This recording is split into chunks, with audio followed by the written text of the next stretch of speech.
ನಮಸ್ಕಾರ, ಉತ್ತರ ಕರ್ನಾಟಕ ನ್ಯೂಸ್ಗೆ ಸ್ವಾಗತ. ನಾನು ಪ್ರಿಯಾ ಶ್ರೀಗುರು. ದೇಶದ ಗಡಿಯಲ್ಲಿ ಸೈನಿಕನಾಗಿ ಸೇವೆ ಸಲ್ಲಿಸಿ ಹುಟ್ಟೂರಿಗೆ ವಾಪಸ್ಸಾದ ಸೈನಿಕನಿಗೆ ಇಡೀ ಊರೇ ಹೂಮಳೆಗರೆದು ಸ್ವಾಗತ ಕೋರಿತು. ಅದ್ಧೂರಿ ಮೆರವಣಿಗೆ ನಡೆಸಿ ಹಬ್ಬವನ್ನೇ ಆಚರಿಸಿತು. ಅಂದಹಾಗೆ ಈ ಹಬ್ಬದ ವಾತಾವರಣ ನಿರ್ಮಾಣವಾಗಿದ್ದು ಎಲ್ಲಿ ಅಂತೀರಾ? ಈ ಸ್ಟೋರಿ ನೋಡಿ.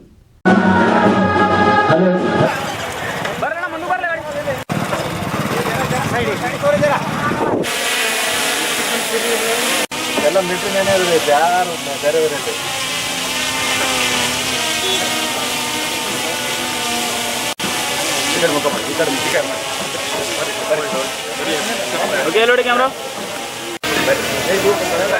Camera sir.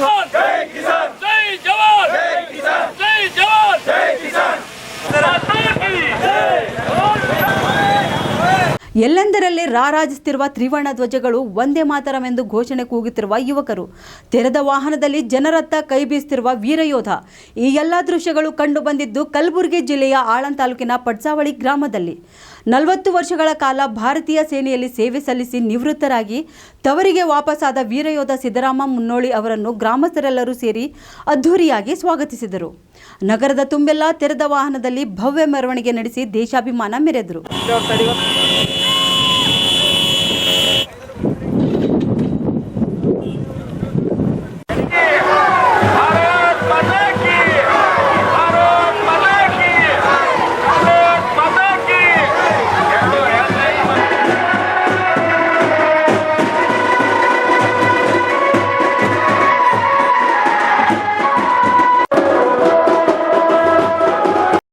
ಬಳಿಕ ನಡೆದ ಸಮಾರಂಭದಲ್ಲಿ ಮಾಜಿ ಶಾಸಕ ಸುಭಾಷ್ ಗುತ್ತೇದಾರ್, ಡಾಕ್ಟರ್ ಶಂಭುಲಿಂಗ ಶಿವಾಚಾರ್ಯರು, ಮಾಜಿ ಸೈನಿಕರು, ಗ್ರಾಮದ ಗಣ್ಯರು ಭಾಗವಹಿಸಿ ನಿವೃತ್ತ ಯೋಧ ಸಿದ್ದರಾಮ ಅವರಿಗೆ ಅಭಿನಂದನೆ ಸಲ್ಲಿಸಿದರು. ಮತ್ತು ಅನ್ನದ ಪ್ರತೀಕವೆಂಬ ನಾಡ್ನುಡಿಯೊಂದಿಗೆ ಇವತ್ತು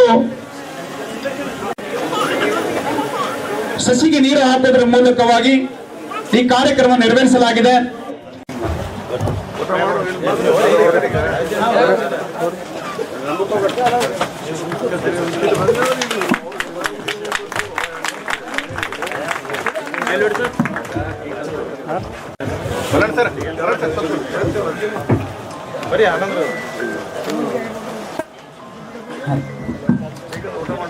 ಪಡ್ಸಾವಳಿ ಮತ್ತು ಬೆಳಗಾವಿ ಇವರು ಕೂಡ ವೀರ ಯೋಧರಿಗೆ ಸನ್ಮಾನ ಕಾರ್ಯಕ್ರಮ ನೆರವೇರಿಸಲಿದ್ದಾರೆ.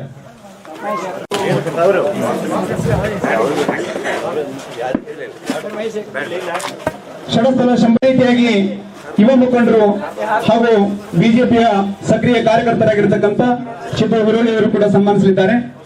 ಅದೇ ರೀತಿಯಾಗಿ ಜಿಲ್ಲಾ ಪಂಚಾಯತ್ ಸದಸ್ಯರು, ಮಾಜಿ ಸದಸ್ಯರಾಗಿರ್ತಕ್ಕಂಥ ಮಲ್ಲಣ್ಣ ನಾಗೂರ್ ಅವರು ಕೂಡ ಸನ್ಮಾನಿಸಲಿದ್ದಾರೆ. ಅದೇ ರೀತಿಯಾಗಿ ಮಾಜಿ ಸ್ವಲ್ಪ ತಡೆಯಬೇಕು. ಕಾರ್ಯಕ್ರಮದಲ್ಲಿ ಅಪ್ಪರು ಬೇರೆ ಕಡೆ ಹೋಗೋರಿದ್ದಾರೆ. ಅದಕ್ಕೆ ಮತ್ತು 6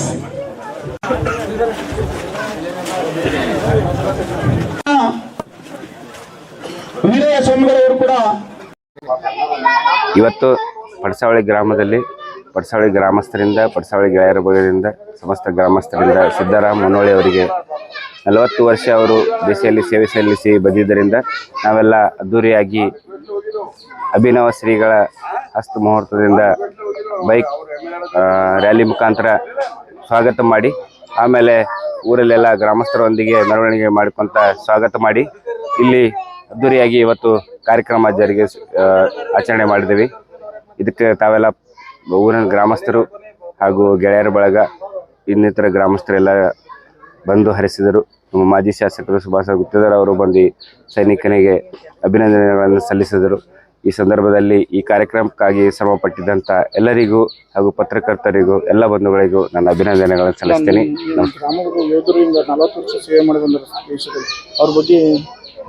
ನಮ್ಮ ಸತತ 40 ವರ್ಷಗಳ ಕಾಲ ಸೇವೆ ಸಲ್ಲಿಸಿ ದೇಶದ ಅನೇಕ ಕಡೆ ಸೇವೆ ಸಲ್ಲಿಸಿ ಇವತ್ತು ಯಶಸ್ವಿಯಾಗಿ ಸೇವೆ ಸಲ್ಲಿಸಿ ಬಂದಿದ್ದಾರೆ.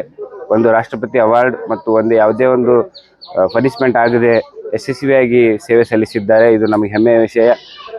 ನಮಗೆಲ್ಲ ಅವರ ಪ್ರೇರಣೆ ಅಂತ ಹೇಳಿದ್ರೆ ಏನು ತಪ್ಪಾಗಲ್ಲ ಅಂತ ನಾನು ಈ ಸಂದರ್ಭದಲ್ಲಿ ಹೇಳ್ತೀನಿ. ಮನೆಯಲ್ಲಿ ಅದೆಷ್ಟೇ ಕಷ್ಟ ಇದ್ರೂ ಸಹ ನನಗೆ ದೇಶ ಸೇವೆ ಮುಖ್ಯ ಎಂದು ಯೋಧ ಸಿದ್ದರಾಮ ಅವರು ಛಲ ಬಿಡದೆ ಸತತ 40 ವರ್ಷಗಳ ಕಾಲ ಸುದೀರ್ಘ ಸೇವೆ ಸಲ್ಲಿಸಿ ದೇಶದ ನಾನಾ ಭಾಗಗಳಲ್ಲಿ ಕರ್ತವ್ಯ ನಿರ್ವಹಿಸಿ ಕಡೆಗೆ ರಾಷ್ಟ್ರಪತಿಯವರ ಕೈಯಿಂದ ಪದಕವನ್ನು ಪಡೆದುಕೊಂಡು ಸೈ ಎನಿಸಿಕೊಳ್ಳುವ ಮೂಲಕ ಇಂದಿನ ಯುವಕರಿಗೆ ಮಾದರಿಯಾಗಿದ್ದಾರೆ. ನಿರಂತರ ಸುದ್ದಿಗಾಗಿ ನೋಡ್ತಾ ಇರಿ ಉತ್ತರ ಕರ್ನಾಟಕ ಸುದ್ದಿ ವಾಹಿನಿ.